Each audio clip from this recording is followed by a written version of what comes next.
भुन्टेको रूप धारण गरेर सिरिया र जेरीलाई झपार्नसम्म झपारेको छन् हो दर्शकबिनहरू। जब भुन्टीलाई अचानक सुकमायाले भराएको थाहा पाइसकेपछि भने सुकमाया भूपेन्द्रको घर गएकी थिइन् हो दर्शकबिनहरू। भूपेन्द्रको घर गएपछि भने उनले भने भुन्टीको रूप धारण गरेर व्हीचेयरमा बसेकी थिइन् र अचानक सिरिया र जेरी घर फर्किँदा भने उनीले अचानक "त हाम्रो घरमा आएको? किन फर्केर आएको? त घर छोडेर गइसकेकी होस्" भनेर भनिसकेपछि भने भुन्टीले "म मेरो घर नआएर कहाँ जाउँला भनेर सोचेकी थिइस्" भनेर विभिन्न तरिकाले थर्काएकी हुन्छन् हो दर्शकबिनहरू। यो मेरो घर हो र मेरो श्रीमानको नाममा छ, त्यसकारणले गर्दा यो घर मेरो हो। तिमीहरू बरु मेरो घरमा देउरानीको घरमा बसेका छौ, यत्ला महिनासम्म देउरानीका घरमा बस्न लाज छैन। अझै पनि मलाई उल्टै यो घरमा किन बसिस् भन्छस् भनेर भन्दा भने सिरियाले भने तेरो घरले मैले विदेशमा कमाएर ल्याएर जम्मा गरेको पैसाले बनाएको घर हो, अझ ठुला कुरा गर्छिस् भन्दा भुन्टीले भने मैले गरेर हो र मेरो श्रीमानको नाम भएपछि पतिको नाम भएपछि पत्नीको पनि आधा हक लाउँछ, त्यसैले यो घर मेरो हो। म कुनै हालतमा यो घर छोडेर जानेवाला पनि छैन। जानेवाला भनेको तिमीहरू हो। अब मेरो बुढाको नाममा भएपछि मेरो हक लाग्छ, आधा मेरो हक लाग्छ। मैले आधा अंश नलिकन कुनै हालतमा कतै जानेवाला पनि छैन। जहाँ तिमीहरूलाई बरु यो घरबाट जसरी पनि निकाल्छु भनेको दृश्य देख्न सकिन्छ हो दर्शकबिनहरू। सिरिया र जेरीले भने जेरीसँग बिहे गरेर सिरियाले आफ्नो नाममा घर बनाउन खोजेकी थिइन्, तर भने भुन्टीले अचानक यस्तो भनेको सुनेपछि भने उनीहरू आत्तिएका छन्।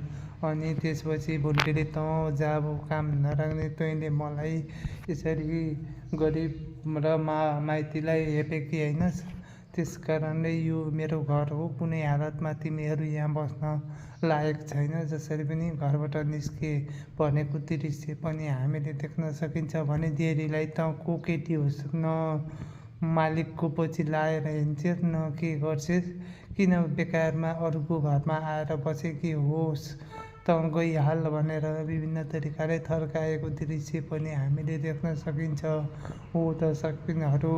भुन्टी भने अहिले यसरी पहिला जाँदा भने सोझी पारामा गएकी थिए, अचानक यस्तरी टाठी कसरी भई भनेर जेरी र सिरिया भने अचम्म परेका छन् र अचम्म पर्ने कुरा नै स्वाभाविक भएको छ हो दर्शकबिनहरू। अचानक भुन्टीको रूप धारण गरेर सुकमाया आएको भन्ने कुरा उनीहरूलाई कुनै हालतमा थाहा छैन र भुन्टीको स्वरूप धारण गरेर सुकमायाले भने दह्रो थर्काएकी छन् हो दर्शकबिनहरू।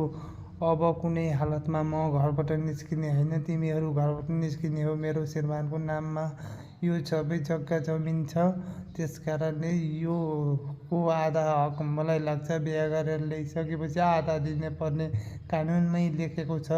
यो हक मैले कुनै हालतमा छोड्ने छैन। तिमीहरूले बलिया मलाई आरोप लगाएका हैनौ र तिमीहरूले पक्कै पनि सम्पत्तिको लागि यस्तो घरमा बसेकी हो र भूपेन्द्रको स्याहार सुसार गरेकी हो भनेर विभिन्न आरोपहरू लगाएका हैनौ। अब मैले कुनै हालतमा छोड्नेवाला छैन। तिमीहरू यो घरबाट निस्क्याऊ। तेरो श्रीमान भनौँदोलाई बोलाएर अब आजै नै चिनोपानो गर्न पर्छ, जसरी पनि फोन लगा भन्दै अत्याएको दृश्य पनि देख्न सकिन्छ। तर सिरियाले फोन गर्दा भुवनलाई कुनै हालतमा लागेको हुँदैन हो दर्शकबिनहरू। उता भने भुन्टी थर्काएर ती दुवैजनालाई थर्काएर धम्काएर उता भूपेन्द्र त्यो सामु पुग्छन्, तर भूपेन्द्रसँग उनी कुनै शब्द बोलेकी हुँदैनन्। त्यो अचानक भने भूपेन्द्रले पहिला भुन्टीले गरेका वाचाकसम्महरू सम्झिएको हुन्छ। सँगै बाँच्ने, सँगै मर्ने, तपाईँ जोसँग लाए पनि तपाईँसँगको माया कहिल्यै मार्दैन भन्ने कुराहरू सम्झिएको हुन्छ। तर भूपेन्द्र अचानक भने बेडबाट लड्दा पनि भुन्टीले कुनै वास्ता गरेकी हुँदैनन्।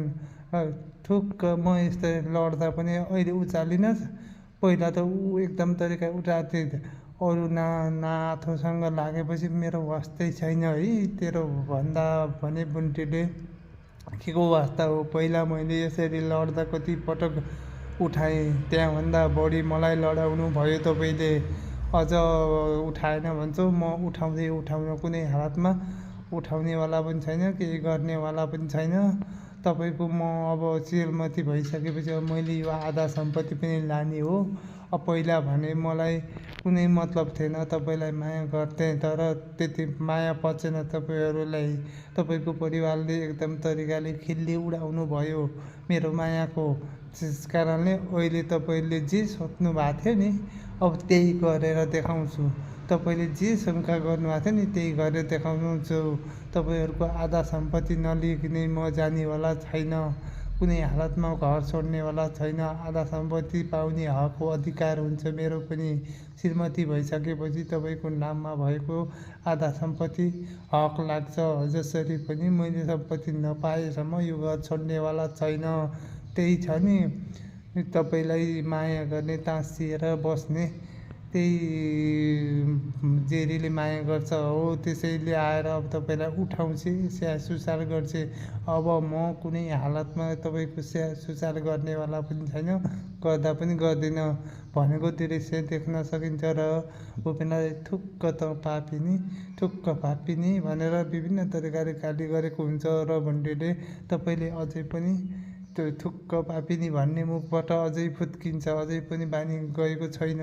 तपाईँले यस्तै गरी गाली गरिरहनुहुन्थ्यो, सहेको थिएँ, माया गरिरहेको थिएँ, तर तपाईँलाई कुनै हालतमा पनि सोच्नु भएन। तपाईँले कुनै हालतमा यति धेरै माया गर्छ भनेर भन्नु भएन भनेको हुन्छ। हो दर्शकबिनहरू, यति भनेपछि भूपेन्द्र आत्तिएर भने गद्दीमै पिसाब फेरेको दृश्य पनि देख्न सकिन्छ। त्यसपछि भुन्टी भने एकदम तरिकाले हाँसेकी हुन्छ।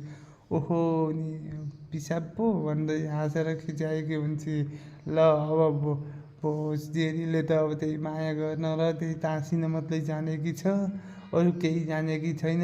मैले पो सबै स्याहार सुसार गर्थेँ, अब त्यसले केही जानेकी छैन। एकछिनपछि अब पिसाब फेर्नु भयो, अब त्यसपछि त्यही चिसोमा बस्नु, अनि त्यसपछि पिसाब फेरेपछि एकछिनपछि दिसा लाग्ने होला। दिसा लाएर फेरि त्यही दिसा पिसाब मिसिएर सडेर गनाउने होला, कोठा नै गनाउने होला। गनाइसकेपछि फेरि अब त्यही शरीरमा अब घाउहरू निस्किने होला, अनि त्यही घाउ कुहिएर फेरि त्यत्तिकै सडेर मर्ने होला।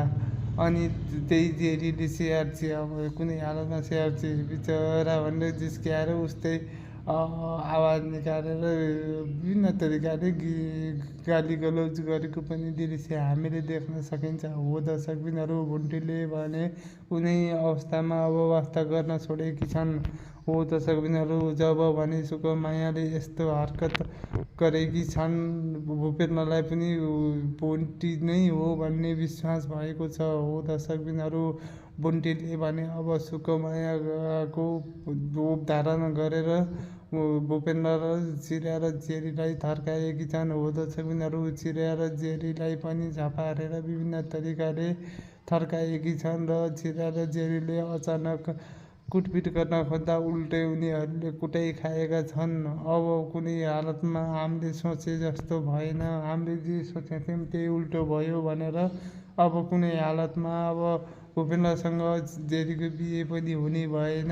अब मैले जे सोचेको थिएँ त्यो पनि हुने भएन भनेर विभिन्न तरिकाले तनाव लिएको दृश्य देख्न सकिन्छ। हो दर्शकबिनहरू, भुन्टी सिरियल मन परेमा लाइक, कमेन्ट, सेयर र अझै पनि मेरो युट्युब च्यानलमा जोडिनु भएको छैन भने सब्सक्राइब गरी जोडिनु होला। धन्यवाद। शुभ दिन, शुभ पर्व, भाग्यपल्लो सुखमय रहोस्। धन्यवाद।